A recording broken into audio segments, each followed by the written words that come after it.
I'm a feminist, but, you know, I look around this room and I see a lot of beautiful girls and young women who are at the beginning of their lives, fresh-faced, not a wrinkle, and I feel slightly envious, and I comfort myself by thinking, well, you'll never own property. But then, and unless you'll inherit it from your parents, don't worry. You just have to wait for your parents to die. The good news is it doesn't matter how they die. So, you know, just think on that. Do you have one, Kate? I'm a feminist, but I spent all of today, pretty much, not doing any of my own work, not thinking about myself, but prostrating myself in the service of a young, white, straight man. However, that man was my son, because he announced his first novel deal today. Yes. Well, if you did give birth to him, then we will allow the fact that you spent all day publicising a man's book. Yeah. That's absolutely It's called fair The enough. Mistral, available on pre-order. Feminist fantasy, indeed. It's a feminist fantasy? Yeah. Wow, you've raised him well. But of course, what would we Obviously. expect from you? He's been raised in the house of the Women's Prize for Fiction. He knows which side his bread is buttered on. And I'm delighted that you have made that man. And yeah, everybody get that book.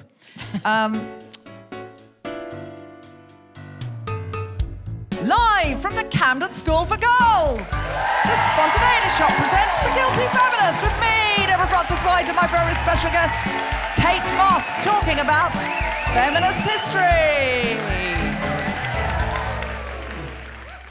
I'm so delighted to be. This is my second time at Camden School for Girls, but last time I was here, none of you were here. Maybe there were some parents and teachers and people, but no, I don't think any of you would have been here. It was like, I want to say 2018 or 2019. All of you are post that, right? Because this is 2026, isn't it? Implausibly. You were here? What were you doing? You were listening to us. Okay, no, listening to me. Yes, no. But I mean, why were you at the school? Oh, different children. Different, your parents with various ages of children. Well, I'm delighted you've come back. That's a ringing endorsement, isn't it? The people that were here last time came back. So I just wanted to first of all say thank you so much for having me. It's a delight. Just give us a cheer if you know what the Guilty Feminist is. Give us a cheer if you don't know what you're at. Okay, so the Guilty Feminist is a podcast, and a podcast is radio that nobody stops you making. And that's why women do it so much, because other channels are often blocked off to us. And what we're doing tonight is a show about feminism, but it's called The Guilty Feminist because, you know, we like to think that we can make meaningful change without being perfect. Just give us a cheer if you are more guilty than feminist. Give us a cheer if you're more feminist than guilty. Excellent, great. And do you know what? When I see people in the foyer, I can always tell which team they're in. Because we always have more feminist than guilty people and more guilty than feminist people. And interestingly, I think there were more of the more feminist than guilty people, but the more guilty than feminist people were louder. And they were more like, woohoo, yeah! And I'm delighted to have both of you because I think we need both of those people if we're going to get through. I was reading recently about a political scientist. Does anyone here study politics or any kind of sociology involved with politics? Just give us a cheer. Excellent. Are you enjoying it? I find it really, really, really interesting because it's what's going to change things. And I was reading somebody called Erica Chenoweth. Has anyone heard of Erica Chenoweth? And they came up with, they did a study and they discovered that since 1900 to now, of all protests all around the world, all government changes, all regime changes, you need a certain percentage of people to be consistently protesting for that government to change, or to either change what it's doing or to be removed and a better government come in. What percentage of people do you think need to be consistently protesting against a government for it to change or fall? Just anyone shout anything out? 3.5% is right. Well done. There's someone there who does know Erica Chenoweth. Did many people think it would be higher? Yeah. How many what did you think it would be? 70, 30, 90, and I heard 10. So a wide variety. It's like a game show. But 3.5 seems very doable, doesn't it? And that's something that we should all consider because, I know Camden School for Girls to be a school of powerful young women. And as you leave here and go to university and go out into the wider world, you will want to shape it to be more a place that you and other people like you will want to live. Because currently, it's not good enough. All you need is 3.5% of the population to agree with you on any one thing and to come out and consistently do the work to change the world. And that is an extraordinary thing to know. It's a really, really brilliant thing to know. Because that means if 3.5% of the students at Camden School for Girls felt very strongly about something, you could probably get something changed here. Sorry, actually now some of the teachers are looking at me like, shut up. What are you telling them? No, you can't change anything. But it's true, if 3.5% of the population of any place, any time, anywhere kept saying no, no, no, no, no, they will eventually be heard. But people from the other side who don't like women or don't want women in positions of power also know this. So it's very, very important that we have a go at doing this. That's what's really, really important. And to do this, we're going to need people who are more guilty than feminist and more feminist than guilty. We're going to have to work together. We're going to have to stop saying, but you're not a good enough feminist or you're not a feminist in the right way. We're going to have to get arm to arm in coalition and come forward and say, we don't agree on everything, but the thing we agree on is that this thing isn't good enough or this thing needs to change or this is the kind of world we want to live in. Are you on for that? Are you on for being part of the 3.5%? Excellent, because that always starts in rooms. It starts in rooms. Nothing, I don't think, really... It can be spread online. Online can be a great tool to spread and to get more of the 3.5% into rooms. But try and get people into rooms as much as you can. Even if they zoom into a room, that's better than there being no room at all. As you go into university and go out into the wider world, do as much as you possibly can in rooms. Draw people in and tell them, listen, there's 100 of us here. We only need 3.5 of us and the half is probably the guilty one, 3.5 of us to care enough about this. So tonight, I've got a very exciting book that we're talking about. The incredible Kate Mosse, and I'll introduce her properly later, but the incredible Kate Mosse has written this book, Feminist History for Every Day of the Year. So I wondered if anybody would shout out their birthday so we could find out who the feminist is or the woman is in the book who correlates to your birthday. Just shout out your birthday. 31st of November.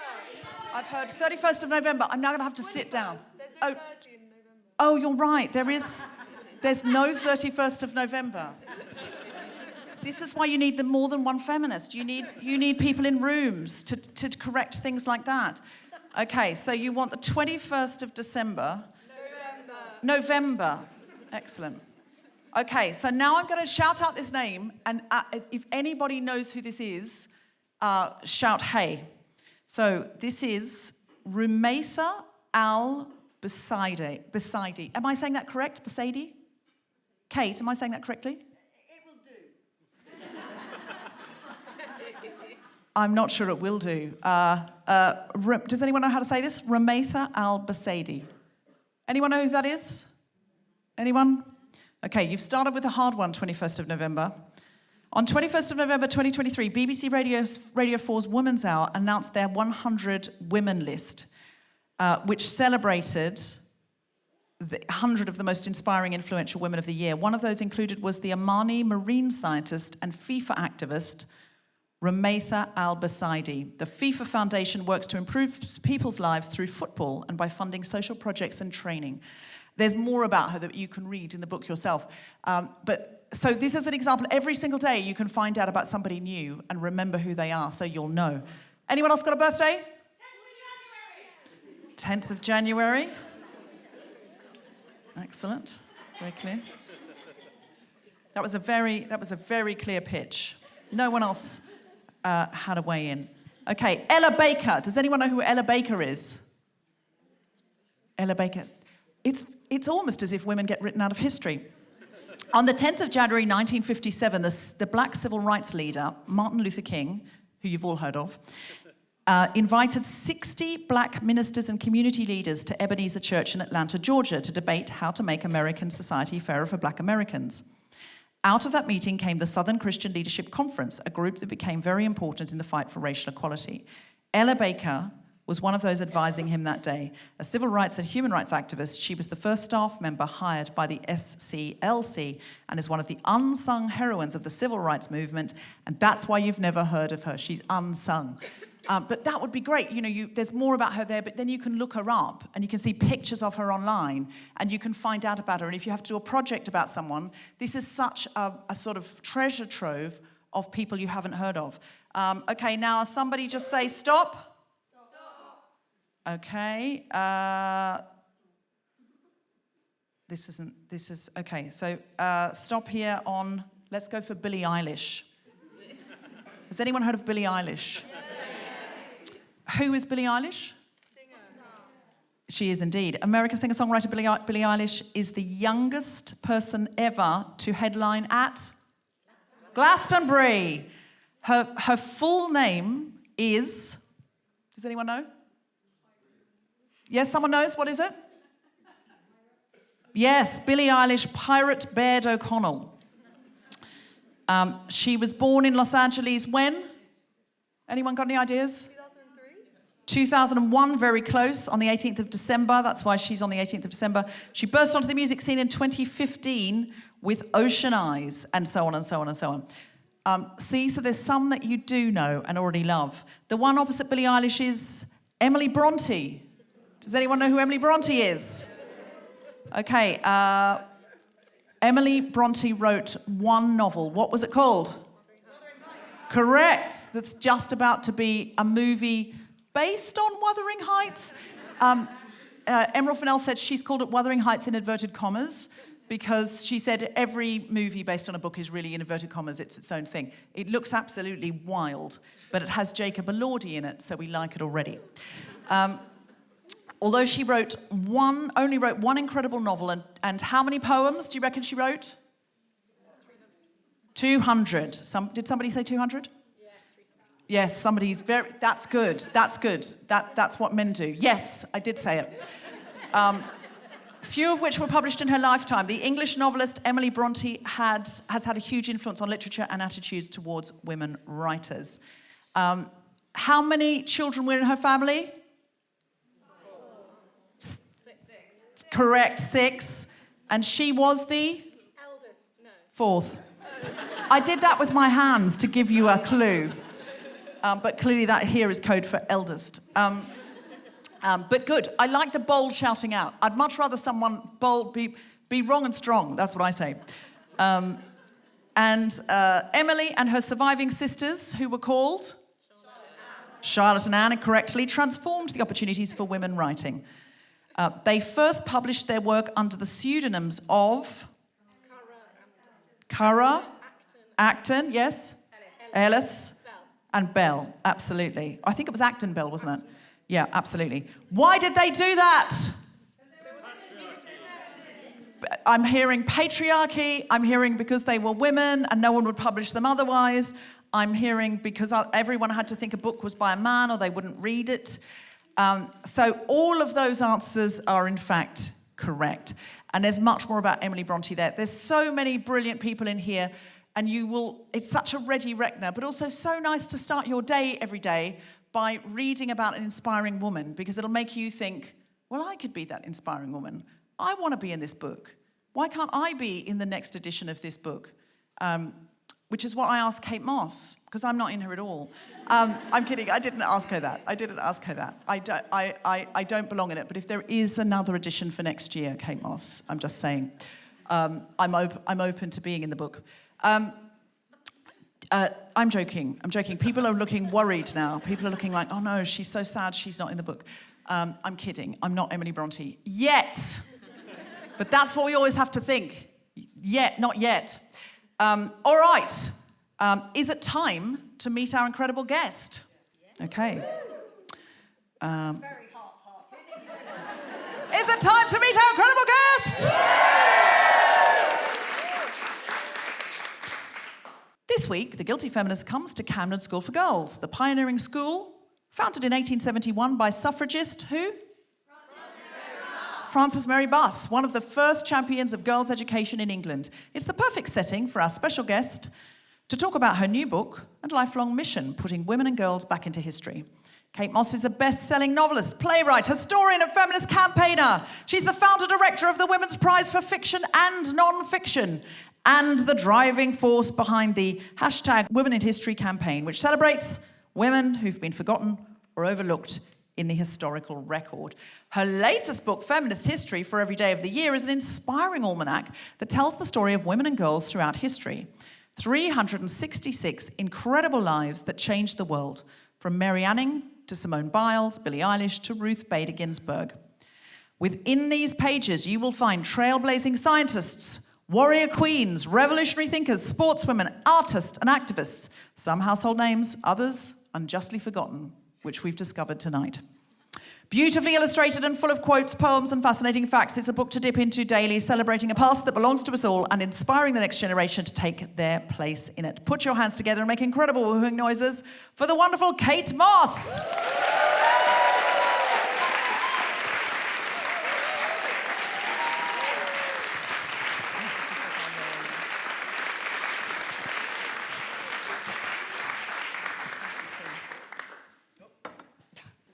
This is The Guilty Feminist, the podcast in which we explore our noble goals as 21st century feminists and the hypocrisies and insecurities which undermine them. I'm Deborah Frances-White. With me is Kate Mosse, with 2 S's and an E, and we are talking about feminist history. So Kate, first of all, thank you for writing such a lovely book. Thank you. It's such a delight to have you here. Thank you for schlepping all the way. And you weren't well All last the way time. from Chichester. All the way from Chichester. Yeah. And you weren't well last time. No, I was not well last time. And you've recovered, and you've come back, and we Well, really yeah, appreciate it was November. Yeah. That would be awful if I was still ill. No. No, I'm absolutely fine. It was just one of those things. It's most of the audience will not need to know this, but it's the problem of being a granny. The tiny children are petri dishes, and they bring bugs that your old, decrepit body cannot fight. So that's what happened. Right, so your grandchildren poisoned you Yes, with their toxins, that's right. Yeah, and yeah. had you almost on Absolutely, your deathbed, but on my you deathbed. fought back. I fought back. Did the women in this book inspire you To fight back. to fight back? Because there are some real fighters in this book. There are. The mixture of women in the book, it was, I was doing a theatre tour a couple of years ago based on another one of my books called Warrior Queens and Quiet Revolutionaries. And I was going up and down the country, 6 weeks of touring, 8 shows a week, and it was knackering, but very exhilarating and brilliant. And at the end of every show, when I was signing books, teachers would come up to me and say, have you ever thought about writing a book that we could use in the classroom that is kind of like every day of the year, and it has living younger people in the book, not just people from ancient times and all the rest of it. And the thing is that I was that swotty girl at school, and when a teacher tells me to do something, I do it. So I wrote the book partly as a reaction to that. And the key thing about it was trying to put different sorts of women so that whoever was reading the book, they would see the person they might want to be reflected in it. So somebody who wants to be a police officer, someone who wants to be a particle physicist, somebody who wants to be a marine biologist, someone who wants to be a magician, it doesn't matter what. And then was very much thinking ancient history, more recent history, living history.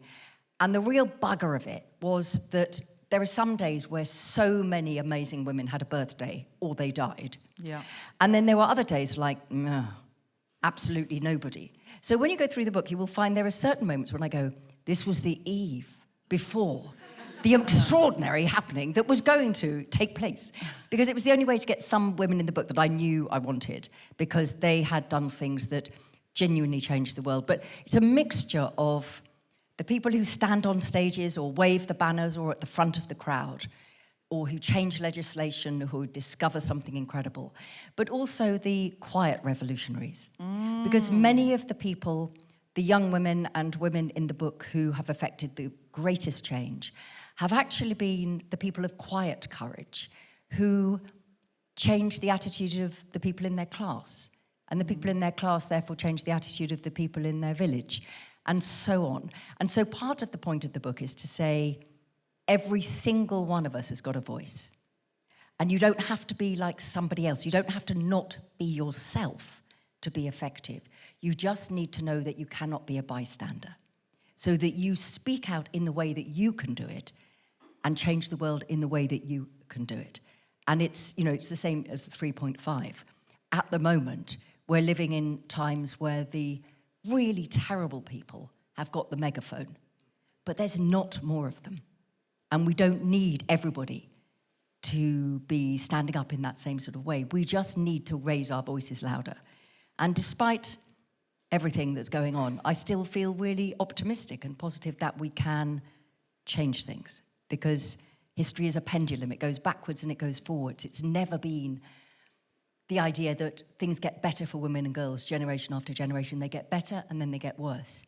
But as long as we remember the history, we don't let women be written out, then we can write a different story. And that's what we have to keep doing. That's a wonderful answer. It's a long answer, but, you know. No, it's wonderful. It's more like a corkscrew, isn't it, than a ladder. It goes around and around and around and around. And at the moment, it's not feeling like it's in a great place. But the more that we understand, we only have to be 3.5%, but we have to keep at it. And we have to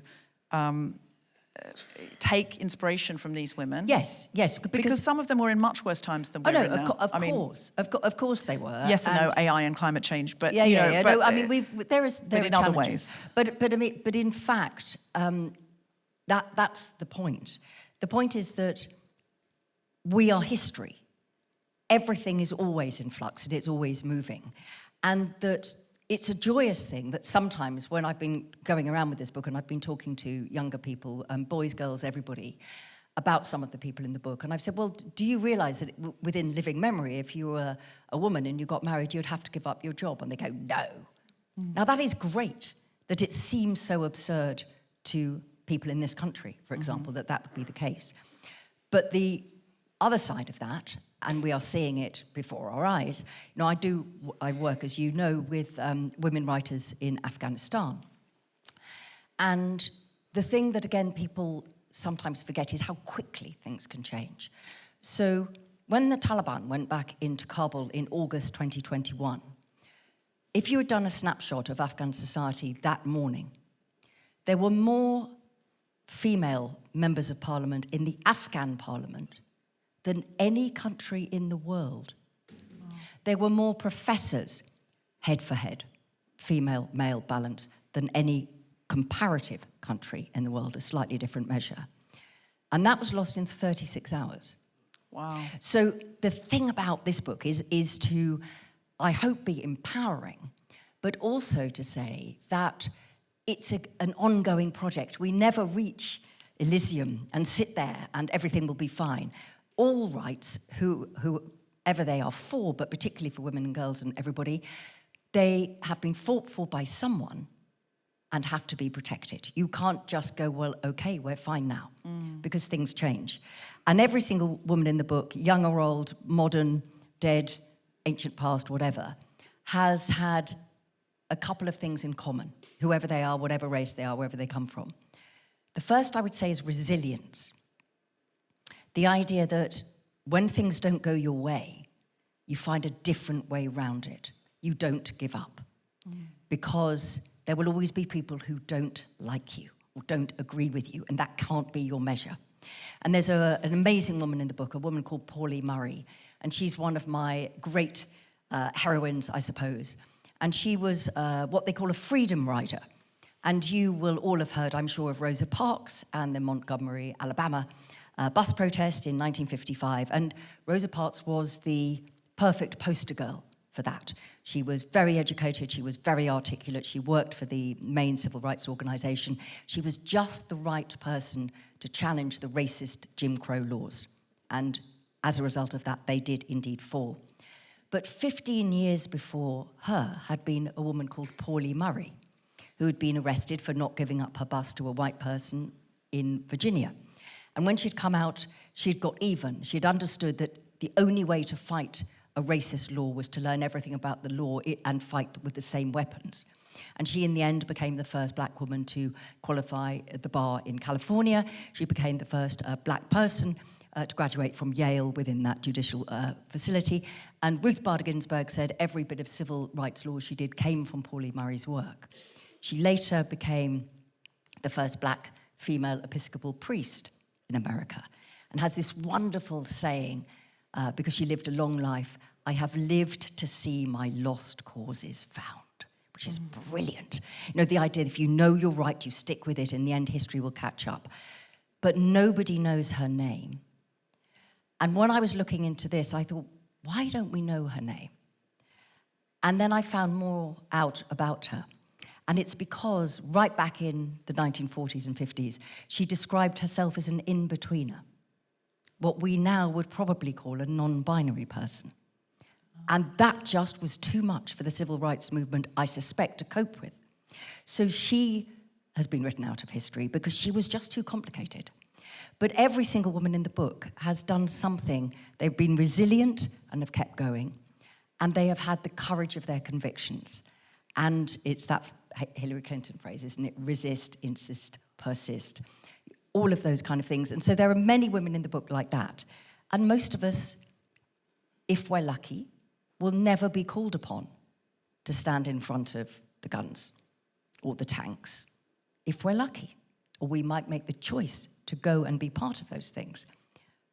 But it's back to the idea that resilience and courage can reside in all of us in every single different way. And that's all I hope with the book, is that people read and think, God, that, as you said, could be me. That's so interesting and really tragic that somebody like Pauline, Yeah. Pauli or Pauline? Pauli, P-A-U-L-I. P-A-U-L-I, Pauli, was somebody who didn't exist in the binary or look femme, and somebody who they could say, well, this is who this person is.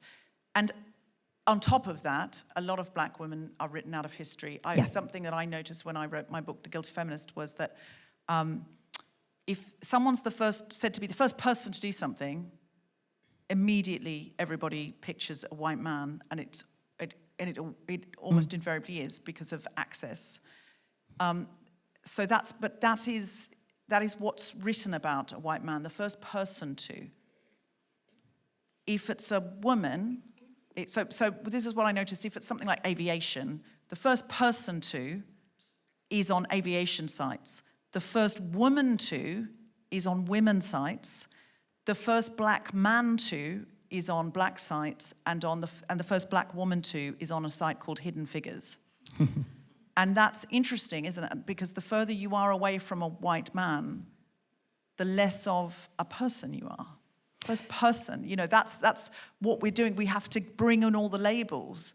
And to describe this person, a black woman will never be, even if she's the first person in the world to do something, she won't be described that way. They won't say the first person.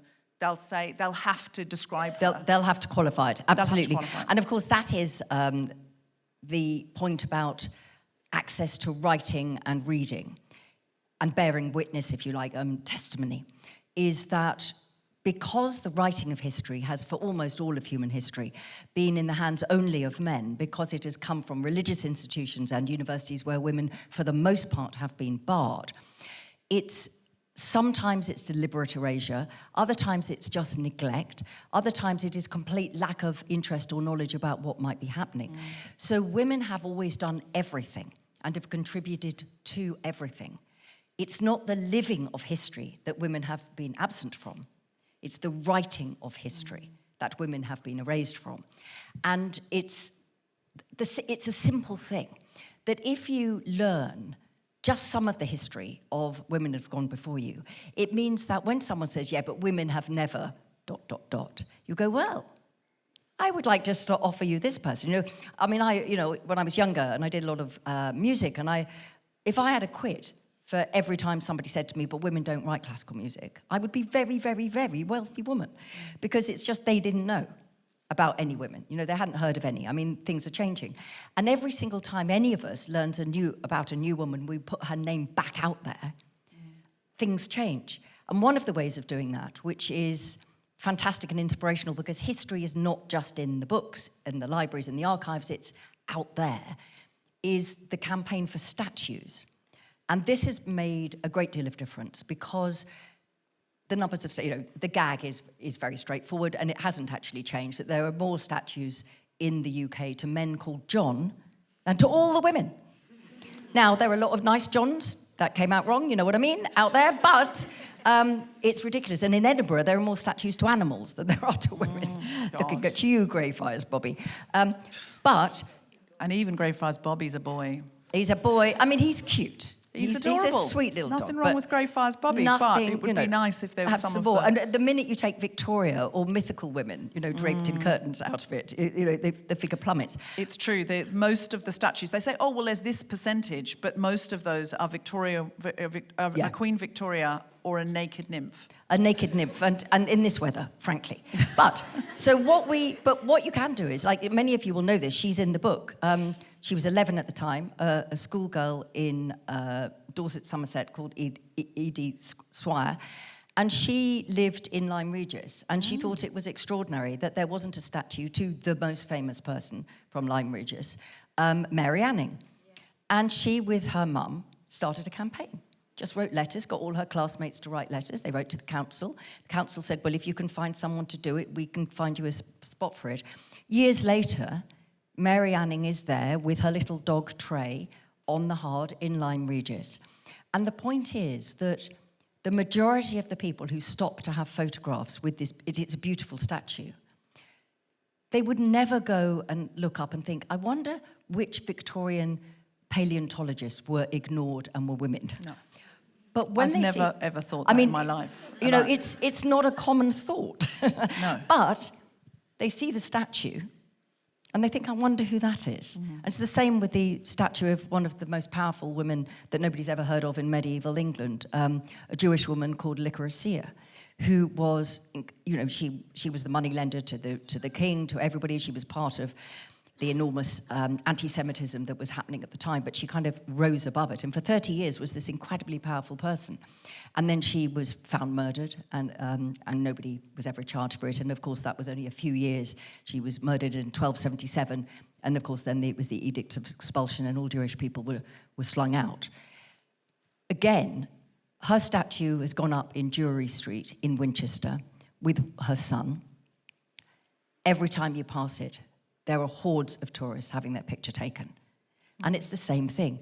Nobody thinks, I must go and find out whether there were any medieval Jewish women who were working here. Mm-hmm. But they then remember her name. And so that way of putting women back into history visibly, not just in books, is very powerful and is making a difference to representation. And we can all do that.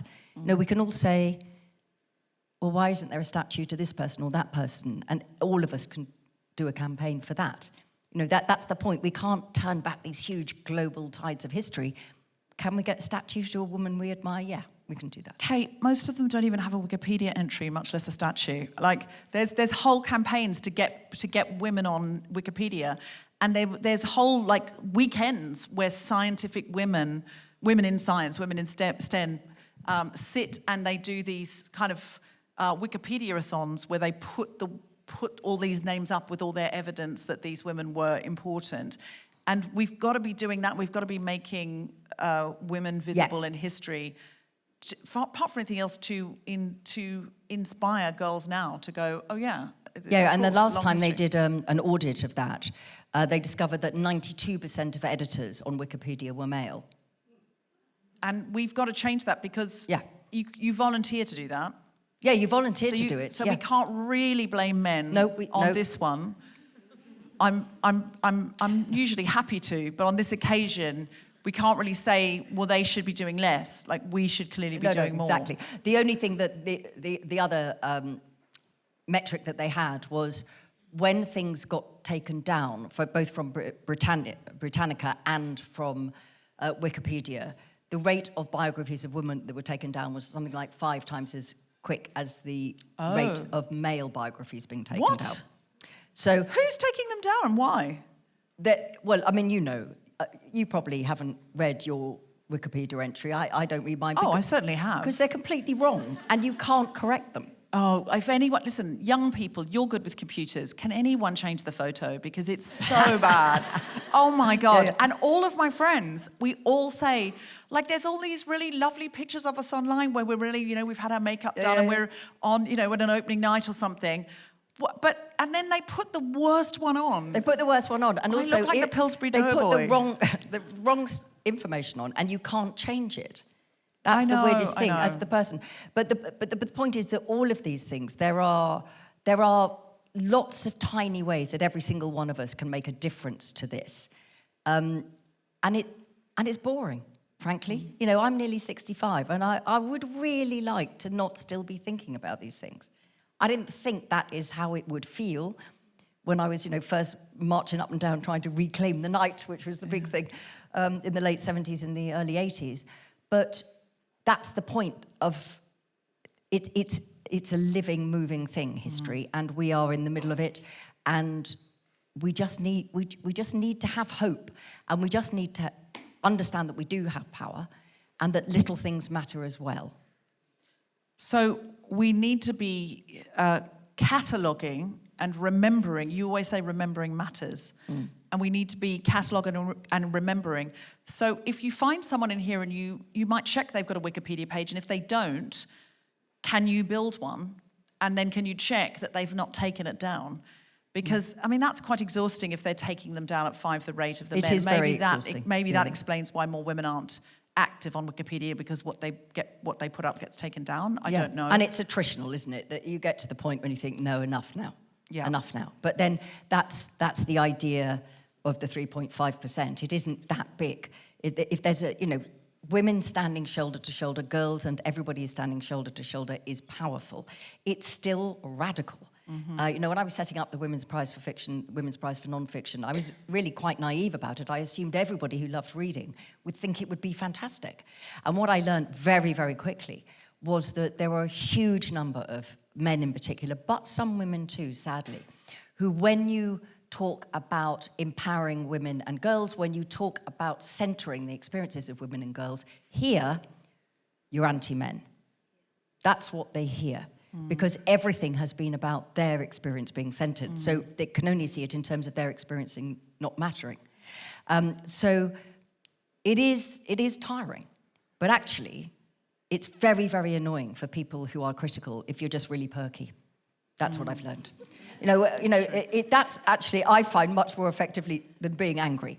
So when people say to me, well, what would you say, Kate, if I set up a prize for men? I would say, good for you. I said, it's taken 35 years of my life and a lot of books I haven't had time to write, and it's been exhausting. But if you think we need a prize for men, you do it. I'll give you all the help you need. And of course, they're like, bye now. Because they don't want to do anything. They just want to have a moan. No, it's every day International Women's Day. Moaning. When is International Men's Day? Yeah. And then everybody goes, November 19th. I'd be interested to see what it says under November 19th. And then they go, but no one organises anything for International Men's Day. We've got mental health problems, male epidemic, loneliness epidemic. And I'm like, but we organise our own. You do understand that. We don't tell men they have to organise International Women's Day events. Organise them. You should do it. You've got a day. But the truth is, every day is International Men's Day except the 2 weeks in March. And I feel like that we have, International Women's Day is now really International Women's Fortnight. And I feel like exactly that. The more that you can be cheerful about it and the more you can just say, this is what I'm doing. It really pisses people off. Yeah. It's just so much better. Yeah, you just say, well, look, this is the thing I'm prepared to do. This is the thing I'm prepared to put my time into. If you want to join me, great. Otherwise, let me know what you're doing and I'll be in coalition with you. And they always say, so you're really angry about this, are you, Kate? I said, do I look angry? No, I'm thrilled. I'm Mrs. Chirpy. Yeah. They go, oh, that's so annoying. Annoy people, they go away. It's much better. Yeah, I mean, this is the cue for the entire hall to empty. But it's sort of it's hard to argue with. I'm doing a prize for women. You're very welcome to do a prize for men if you think that's necessary. And then they're either going to go, okay, we'll organise that prize, and then have one meeting about it in a pub and give up, probably. Or they're going to say, okay, well, fair play. That's what she's doing, Deeds, not words. Absolutely. Can I ask, did writing for a younger audience change your voice or perspective? Yes, it did, because you learn that there are assumptions that feel so fundamental to the sort of age of feminist that I am, that have simply gone. Mm-hmm. So, for example, I was a student at the beginning of the 80s, and I went a lot to Greenham Common, and I went with friends. I didn't ever live there, but I would go for the Embrace the Bass and all of those kind of things. Does everyone know here what Greenham Common is? Well, no, this is the point. This is precisely the point. When I wrote that, my editor, who is younger than my children, said, I don't think most people reading this book will know what Greenham Common is. Oh, I see, yes. And, I mean, have you in this hall, do you know what Greenham Common is? Give us a cheer if you know. Give us a cheer if you're not sure. Yeah, even numbers. Because, of course, it's a long time ago. It was decades before they were born. It's, we don't know about everything that happened decades before we were born. So Can you nutshell it for the ones who don't know? Greenham Common is a place in Berkshire. That's so irrelevant, actually. But anyway, it is in Berkshire. And this was at the moment of the CND movement, so the Campaign Against Nuclear Disarmament, and in various bases around the UK where American warheads were sited, peace camps grew up. And at Greenham Common, it was an all-women peace camp. And it became, in a way, a symbol of colonialism, of the idea that belligerence was good and that we needed protecting, and these warheads would be on our land. And it was incredibly important as part of the women's movement, but very much part of the campaign against nuclear disarmament. And in the end, I mean, it stopped because, as it happened, those warheads went. They were moved.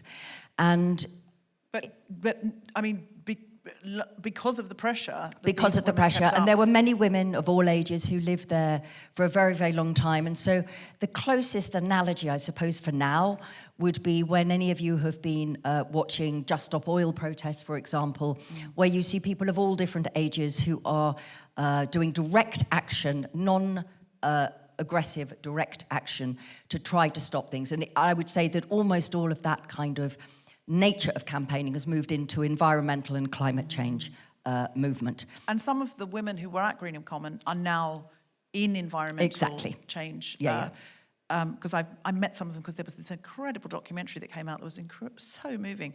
It was basically a campsite where women went and stayed, and some of them lived there. And some people would just go on the weekends or go and support, but they lived there saying, these nuclear weapons have to go. We don't want them here. And very much the idea as well of a different way of doing things.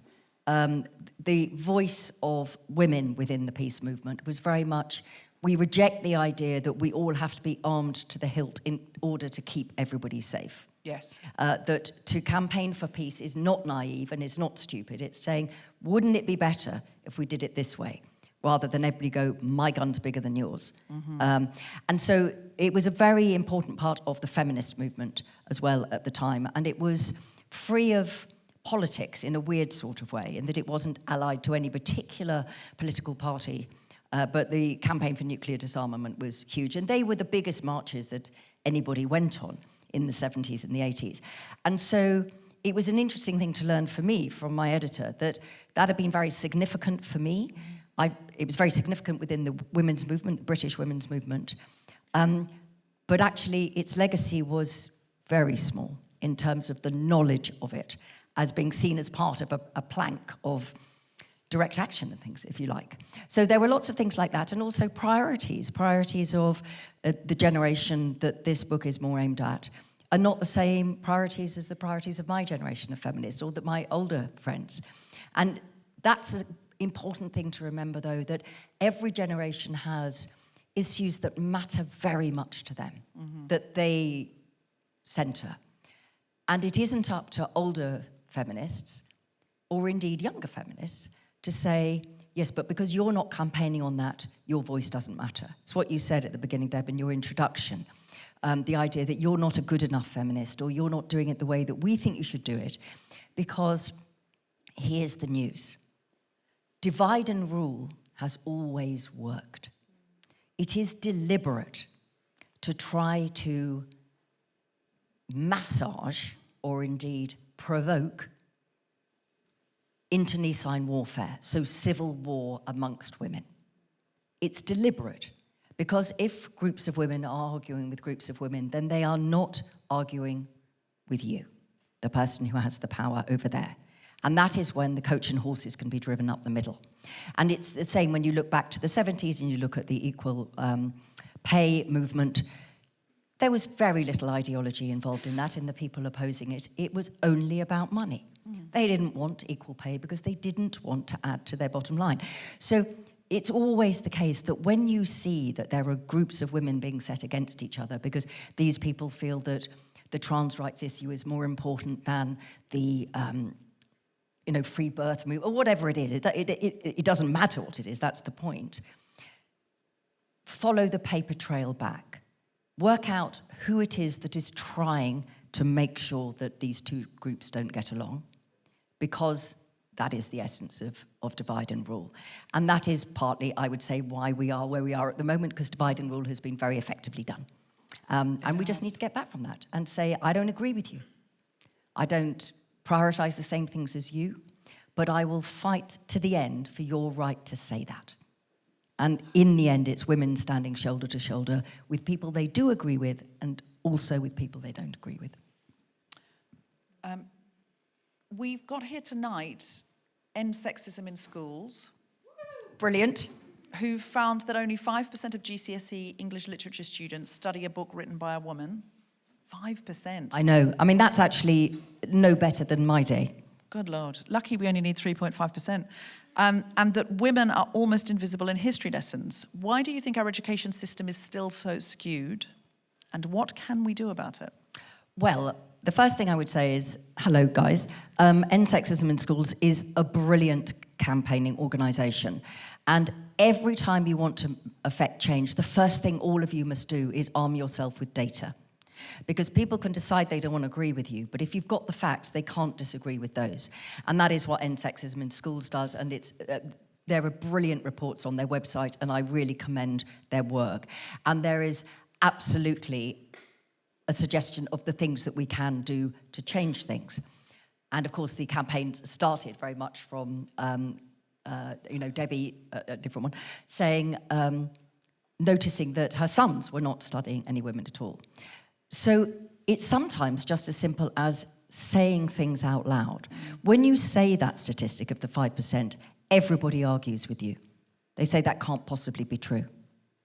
But then, come September, you look at the bestseller charts for the children's charts, and you see that at the top of the chart every year, since the dawn of time, is an inspector calls.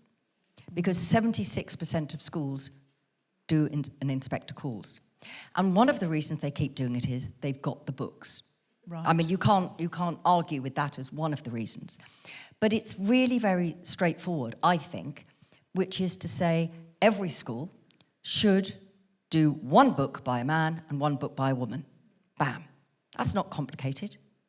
No, and it's not like there aren't brilliant and famous female authors in the canon who are extraordinary. Brilliant and wonderful. But there is still this idea, and I came across this when I was setting up the Women's Prizes time and time and again, that literature with a capital L is somehow neutral. But when you strip it back, you discover that means mostly white men. When a woman writes a book, it's for women. Mm-hmm. So you will hear time and time again in schools, they will say, yeah, but, the boys won't relate to, Wuthering Heights. And you go, well, then they better read more carefully. Mm. I mean, it's patronising to boys, I think, as much as anything else. And so you have a whole generation of politicians, and it's been going on for ages, wringing their hands about the terrible misogyny that's happening in schools. What are they going to do about social media? How are they going to do this? Firstly, there's a part of me that thinks, stop complaining about the young people all of the time. We've made the mess. Don't keep telling us that everybody's in crisis all the time. But secondly, what do you expect? If boys go into a classroom and there are no women studied at all, then why do they think that women are equal worthy of respect as they are supposed to be, because they're being told that no woman has ever done anything of any value.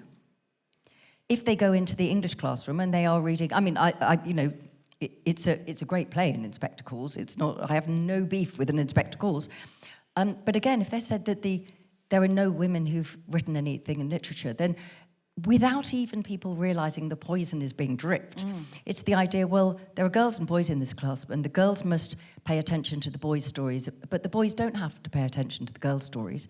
But of course, an Inspector Calls is not for girls or boys, it's for readers. Wuthering Height is for readers.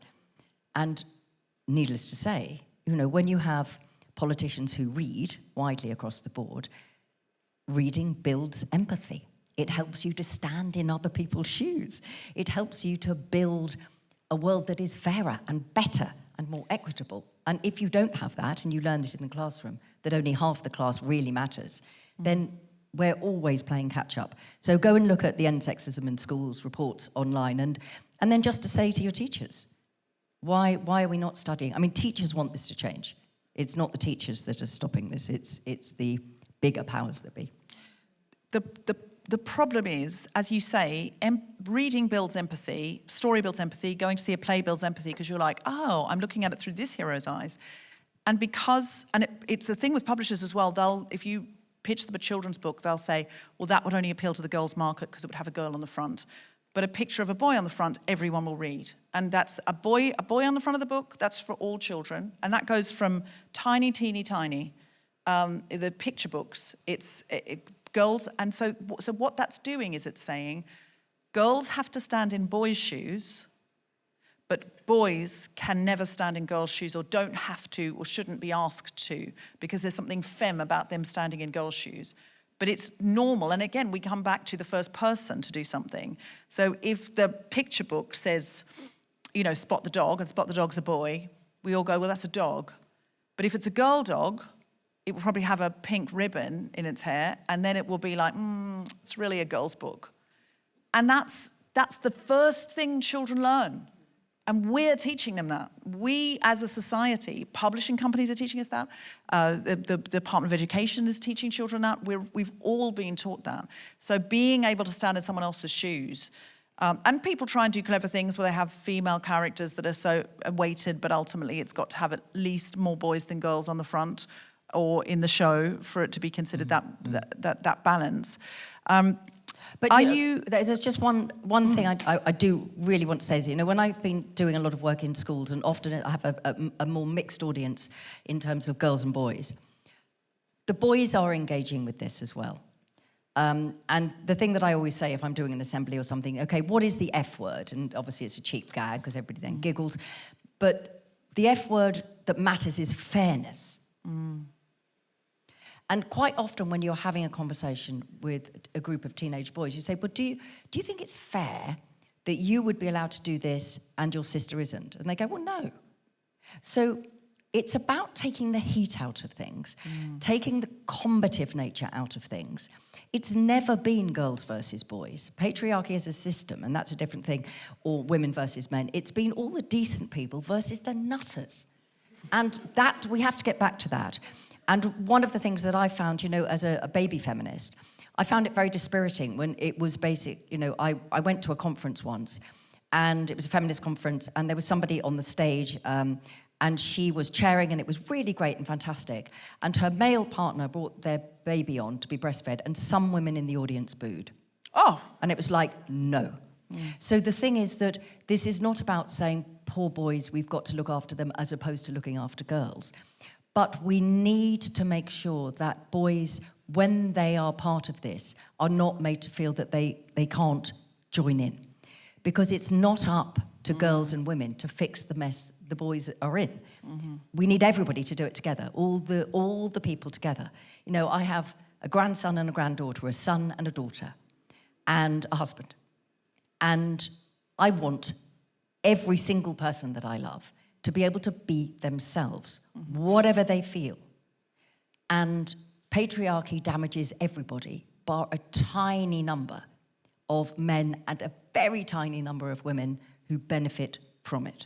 I would suggest, though, it also psychologically damages them. When you look at the most powerful people in the world, they're not happy with themselves. They might enjoy their money, but that's pleasure. It's not really a happiness. I think if you need billions, you're filling a hole because something's not right in you.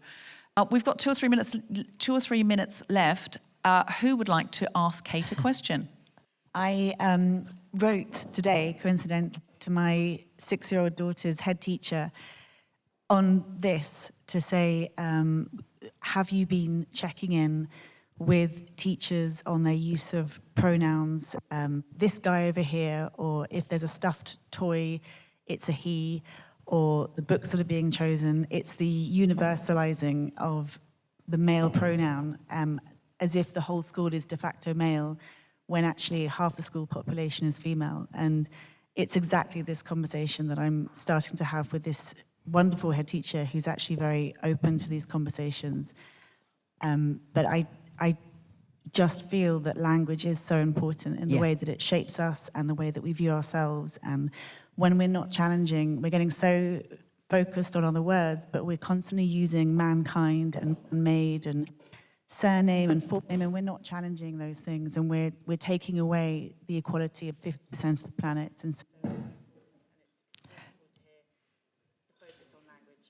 Thank you. And yes, it is really important because, again, it's something that every single one of us can do every day. The small changes are often the ones that have the longest and deepest roots. And again, it can be really boring, but I think if you do it in a way that is not always combative, because when you're combative, sometimes you have to just punch people in the face, obviously. Not literally, but with your words. But other times, people haven't thought about it. And when you say, it's really interesting you say that, just you assumed it was. But, I always assumed that the cuddly toy is a girl. And people often go, oh, yeah, that's interesting. that's exactly what I say. And that, I think, is the way to help with change. Yeah. Any other questions? Okay. There is one? There was a hand there waving. There we are. You might just have to bellow, I think. That microphone is... I'll repeat it for the podcast listeners at home. Just tell us. I've just taken on some English tuition, and I was doing a poem today which featured Mary Seacole, who I didn't know a lot about other than that she was wandering around the Crimea helping people. When I looked her up, I found it really interesting that she actually went out to the Crimea as a businesswoman. Yes, exactly. Successful businesswoman. But what do we remember her for? She was a carer. Don't you think it's also what women are remembered for?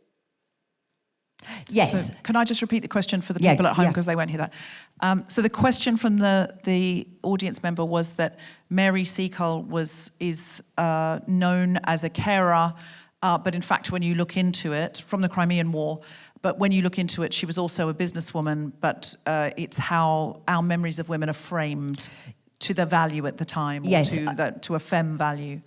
Mary Seacole is in the book, as is indeed Florence Nightingale.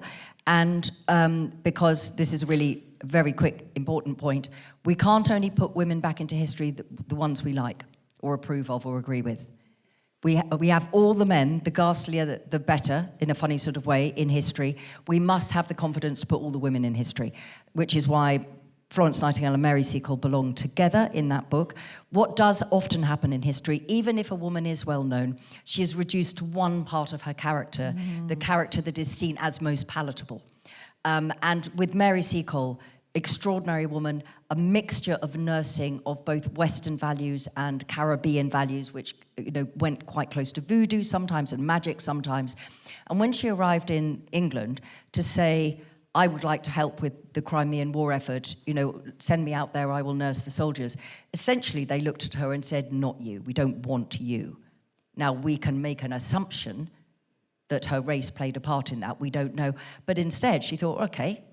She funded herself, she went out, set up her own hospital in what is Ukraine.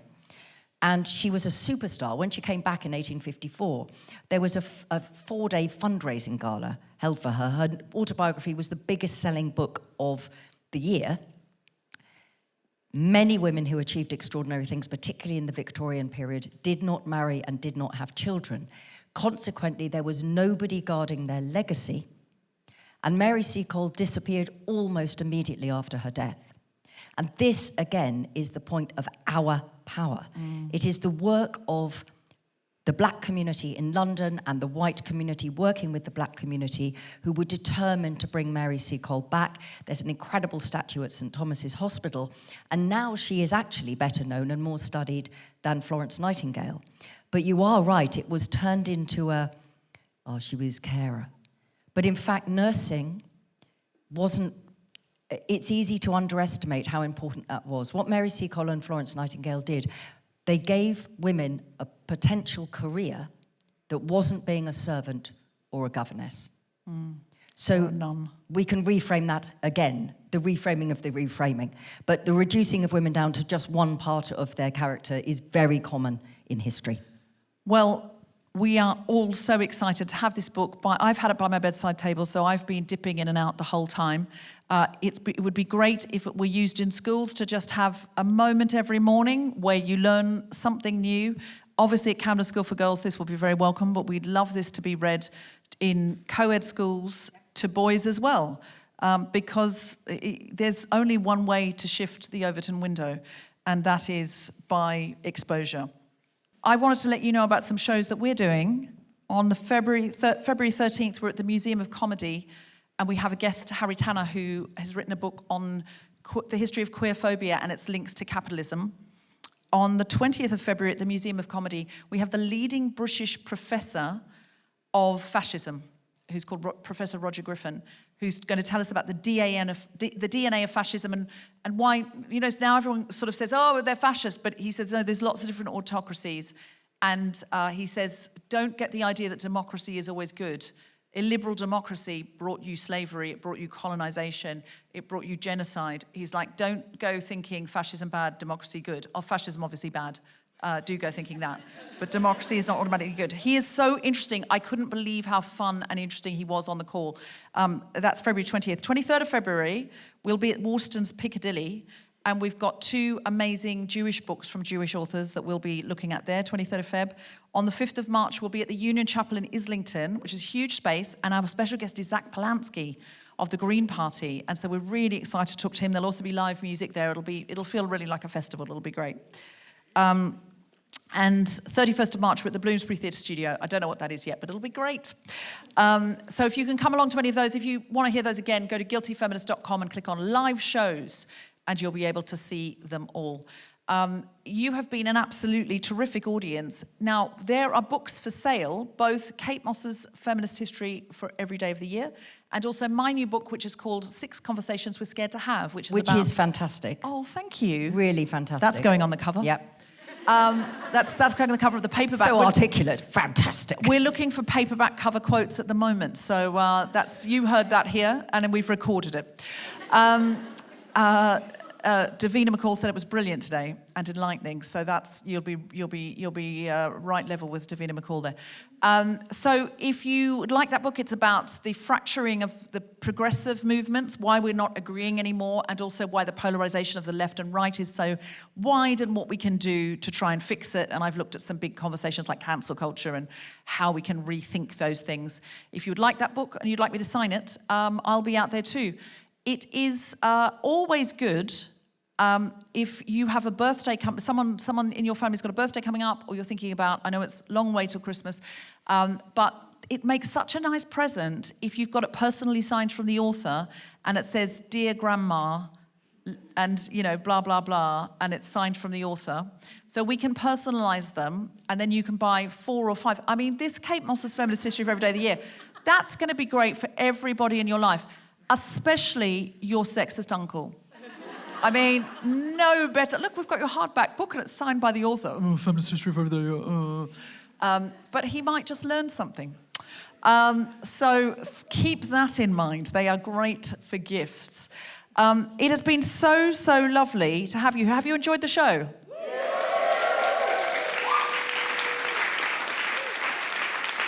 Gina, is there anything I've forgotten to say? Oh, I forgot to say the bar is open. So listen, the more you drink, the more books you'll buy. So this is great for us. We will be in the bar also having a drink with you. Special thanks to Kate Mosse, Primrose Hill Books, Camden School for Girls, and all the volunteers from CASCA. A special mention to Julia Gibson and Duska Cutler. End Sexism in Schools and Gina Dicio.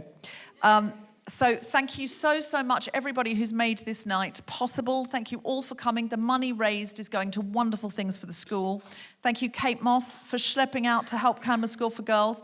I have found you so interesting to listen to, and you are so brilliant the way you express things, and I've got so many things to take away and think about. I'm going to look up Paulie.